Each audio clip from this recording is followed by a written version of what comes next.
कराची के इलाके सुराबगोट में डाकुओं ने ईदी सेंटर पर धावा बोलकर 65 लाख रुपए लूट लिए। ईदी फाउंडेशन के मुताबिक मोटरसाइकिल सवार 4 हेलमेट पहने मुल्जिमान ने चौकीदार को असलहे के जोर पर यरगमाल बनाया और अंदर दाखिल हुए। मुल्जिमान ने ईदी रजाकारों को तशद्दुद का निशाना भी बनाया और रकम लेकर फरार हो गए। लूटी गई रकम मुलाजमीन की तनख्वाहों के लिए रखी गई थी। अमला बैंक से रकम लेकर आया था। मजीद क्या तफसीलात है, खुरम गुलजार हमें ज्वाइन कर चुके हैं, उनसे जानते हैं। खुरम, क्या रैकी करके ये वारदात की गई है?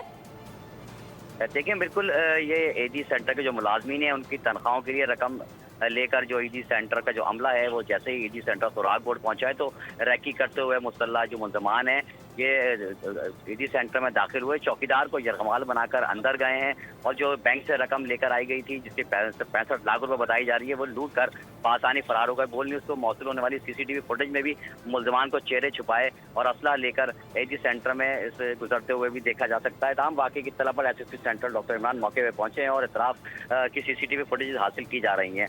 मुल्ज़मान ने अंदर हमले को तशद्दुद का निशाना भी बनाया और इत्मीनान से वारदात करके फरार हो गए।